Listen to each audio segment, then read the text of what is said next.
मैं आपको छिंदवाड़ा ले चलना चाहता हूँ।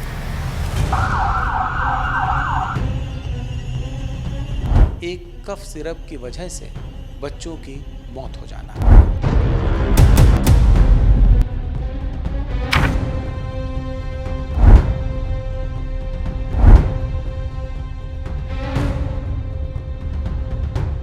नमस्कार मित्रों, कैसे हैं आप सब। उम्मीद है पहले से बेहतर होंगे और द प्रेस हिंदी को अपना प्यार दे रहे होंगे। मैं शरद श्रीवास्तव आज एक बार फिर एक नए विषय के साथ आप सबके बीच मौजूद हूं। आज मैं आप सबसे एक सवाल करना चाहता हूं। आखिरकार आप अपनी सरकार को चुनते वक्त स्वास्थ्य, शिक्षा और रोजगार को कितनी प्राथमिकता पर रखते हैं? अगर आप इन तीन चीज़ों को प्राथमिकता पर नहीं रखते तो फिर आप वो सारे अधिकार भूल जाते हैं या आप वो सारे अधिकार खो देते हैं जिनके आप सरकार से सवाल करने के हकदार हैं। शायद यही वजह है कि साल दर साल और घटनाओं पर दुर्घटनाओं पर हादसों पर हादसे होते जाते हैं और हम सब एक नई जांच, एक नए एक्शन की इंतज़ार में या उसकी अपेक्षा में फिर एक अगले हादसे या दुर्घटना का इंतज़ार करने में जुट जाते हैं। आखिरकार कितनी बारी ऐसे हुआ होगा जब स्वास्थ्य सेवाओं का बुरा हाल देखकर आपके मन में भी ये विचार आता होगा कि आखिरकार वो दिन कब आएगा जब हमारे देश के सरकारी अस्पताल या सरकारी जो दवाओं की व्यवस्था है वो ऐसी हो जाएगी जैसे प्राइवेट के बड़े बड़े हॉस्पिटल्स में होती है। जैसे ही आप एंट्री करते हैं, एक शानदार सा रिसेप्शन, वहाँ पर बैठे हुए लोग आपको पल पल का गाइडेंस देने के लिए तैयार रहते हैं। तुरंत एक अटेंडर आपके पास आएगा, आपको समुचित जो जानकारी है वो उपलब्ध कराएगा, किस डॉक्टर के पास जाना है, कहाँ जाना है, कौन सा टेस्ट करना है, कहाँ आपकी परेशानी है, वो सारे समाधान उसके पास है। लेकिन उसके एवज में एक प्राइवेट हॉस्पिटल क्या चाहता है? वही जो आपके पास सबसे कम है, यानी कि आपका ज़्यादा से ज़्यादा पैसा। लेकिन उसके एवज में जो सुविधाएं हैं या बाकी चीज़ें हैं वो देखते हुए जो संपन्न लोग हैं वो वहाँ पर जाते हैं। लेकिन जिनके पास पैसा नहीं है या जिनके पास उतना भी पैसा नहीं है कि वो डॉक्टर से कंसल्ट भी कर सकें, वो सरकारी अस्पतालों में जाते हैं। जाने भी चाहिए, क्योंकि हमारी सरकारें हम आखिरकार चुनते किस लिए हैं? इसीलिए कि वो हमें शिक्षा, स्वास्थ्य और रोज़गार दे सकें। बाकी डेवलपमेंट की बातें तो अलग हैं, लेकिन ये हो क्या रहा है? मैं आपको छिंदवाड़ा ले चलना चाहता हूँ। वहाँ पर एक मुद्दा इस वक्त सबसे ज़्यादा चर्चा में है और वो मुद्दा है एक कफ सिरप की वजह से बच्चों की मौत हो जाना। ये कफ सिरप उन बच्चों को दिया गया था जो एक डॉक्टर के पास गए और उन्होंने एक प्रिस्क्रिप्शन लिखते हुए वो कफ सिरप लिखा और फिर वो कफ सिरप उन बच्चों को दिया गया। जो शुरुआती जांच है उसमें ये बात सामने आई है कि जिन बच्चों की मौत हुई है उनका आंकड़ा 10 से ज़्यादा तक पहुंच चुका है। वो उस कफ सिरप को पीने की वजह से गंभीर बीमार हुए थे और फिर उसके बाद उनकी जो है मृत्यु हो गई। सरकार ने पहले तो इस बात को स्वीकार करने में देरी की। जो मध्य प्रदेश के स्वास्थ्य मंत्री हैं और मध्य प्रदेश के डिप्टी सीएम भी हैं, राजेंद्र शुक्ल, उनका एक बयान सामने आया जिसमें ये कहा गया कि प्राथमिक तौर पर देखने पर तो ये नहीं लगता कि जो बच्चों की मौत हुई है वो कफ सिरप की वजह से हुई होगी। लेकिन जब कफ सिरप जहाँ पर बनता है यानी कि तमिलनाडु में, वहाँ की सरकार ने जाँच कराई और जाँच में ये पाया कि जो पदार्थ उस कफ सिरप में मिलाए गए थे वो मानक के अनुरूप नहीं थे। और फिर उस जांच के बाद उस कफ सिरप को बैन किया गया और बैन करने के बाद फिर मध्य प्रदेश की जो सरकार है वो जागी और उसने ये फैसला किया कि वो भी इस कफ सिरप को बैन करेगा। फिर उसके बाद आगे जैसा उम्मीद थी कुछ ऐसे प्यादे ढूंढे गए जिन पर इस पूरे जो केस हुआ है उसका ठीकरा फोड़ा जा सके। जो मैन्युफैक्चरर है उस पर तो कार्रवाई होनी ही थी। स्वाभाविक सी बात है कि अगर उसने मानकों का जो ध्यान है वो नहीं रखा तो उस पर कार्रवाई होनी ही चाहिए थी। लेकिन उस डॉक्टर पर भी एक्शन लिया गया जिसने ये प्रिस्क्राइब किया था उन बच्चों को जिनकी मौत इस कफ सिरप को पीने से हुई। उनका नाम डॉक्टर प्रवीण सोनी बताया जा रहा है। जैसे ये बात सामने आए वैसे ही जो प्रदेश का आईएमए यानी कि मेडिकल एसोसिएशन है वो सामने आया और उसने एक आपत्ति दर्ज कराई अपनी और ये कहा कि आखिरकार सिर्फ डॉक्टर को इस मामले में दोषी कैसे ठहराया जा सकता है। डॉक्टर का काम मरीज की बीमारी को देखकर दवा को प्रिस्क्राइब करना है, ना कि इस बात को जांचना कि आखिरकार उस दवा में कौन कौन से पदार्थ मिलाए गए हैं, वो मानक के अनुरूप हैं भी या नहीं है।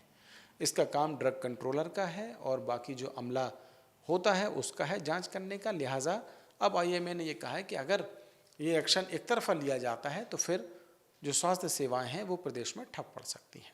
इन सब के बीच एक सवाल ये भी खड़ा है कि आखिरकार जब ये बात साफ थी या ये बात साफ हो चुकी है कि उस कफ सिरप में जो पदार्थ हैं वो मानक के अनुरूप नहीं हैं, तो फिर आखिरकार उसकी बिक्री हो कैसे रही थी, कैसे उसकी सप्लाई हो रही थी? क्या इतना बड़ा जो अमला है प्रदेश में वो तब जागेगा जब दर्जन भर बच्चों की मौत हो जाएगी, उसके बाद ये जांच बैठेगी कि ये ठीक है या नहीं है, ये वजह है या नहीं है वजह?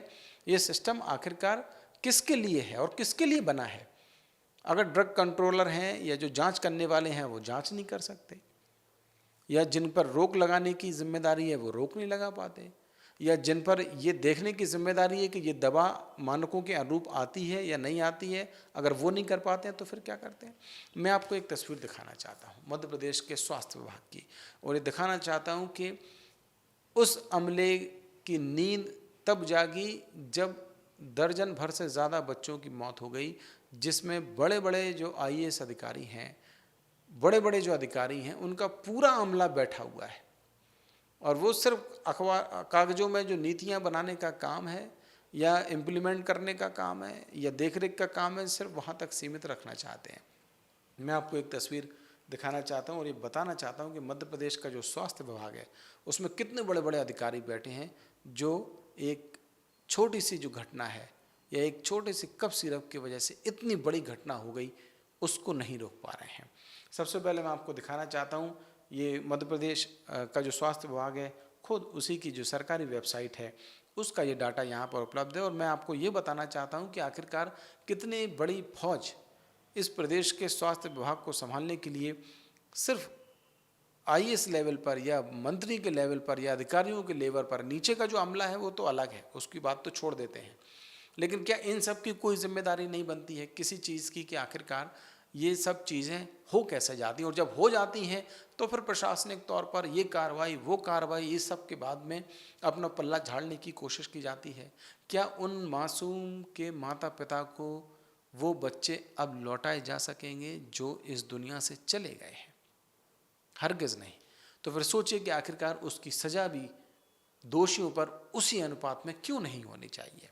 मैं आपको दिखाता हूँ। सबसे पहले मैं आपको मिनिस्टर्स जो हैं उनकी कैटेगरी में ले जाना चाहता हूँ और ये दिखाता हूँ कि आखिरकार शुरुआत जो होती है हायरार्की की ऊपर से लेकर नीचे तक, वो मैं आपको बताऊँगा। सबसे पहले जो मुख्यमंत्री हैं मध्य प्रदेश के डॉक्टर मोहन यादव, उनका जो नाम है वो इस वेबसाइट में हु इज़ हु की जो जानकारी है उसमें रहती है। मुख्यमंत्री जो हैं वो चेयरमैन भी हैं जो स्टेट हेल्थ सोसाइटी है उसकी। फिर उसके बाद डिप्टी चीफ मिनिस्टर हैं वो आते हैं, राजेंद्र शुक्ल जो स्वास्थ्य विभाग का जिम्मा है वो भी संभाल रहे हैं। और उसके बाद नरेंद्र शिवाजी पटेल आते हैं जो राज्य मंत्री हैं इसी विभाग के। ये तो तीन बड़े जो नाम हैं वो मैंने आपको बताए हैं। इसके बाद अगला जो डिटेल है वह उसमें भी आपको ले जाना चाहता हूँ। जो सेक्रेटरीट है यानी कि सचिवालय है स्वास्थ्य विभाग का, उसमें कौन कौन से अधिकारी हैं, जो बड़े बड़े अधिकारी हैं वो बैठते हैं और उनकी जो डिटेल है मैं आपको दिखाना चाहता हूँ। प्रिंसिपल सेक्रेटरी हैं संदीप यादव हैं, आईएएस हैं। एडिशनल सेक्रेटरी हैं दिनेश कुमार मौर्य, वो आईएएस हैं। डिप्टी सेक्रेटरी हैं मल्लिका निगम नागर, वो भी आईएएस हैं। डिप्टी सेक्रेटरी हैं सुचिस्मिता सक्सेना, वो भी आईएएस हैं।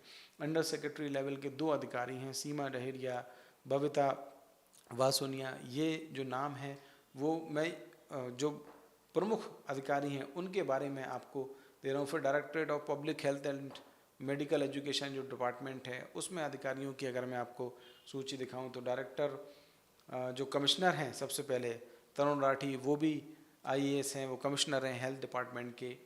फिर डायरेक्टर एडमिनिस्ट्रेशन जो हैं दिनेश श्रीवास्तव, वो भी आईएएस हैं। मैनेजिंग डायरेक्टर हैं वो भी मयंक अग्रवाल, वो आईएएस हैं। मिशन डायरेक्टर हैं सलोनी सडाना, वो भी आईएएस हैं।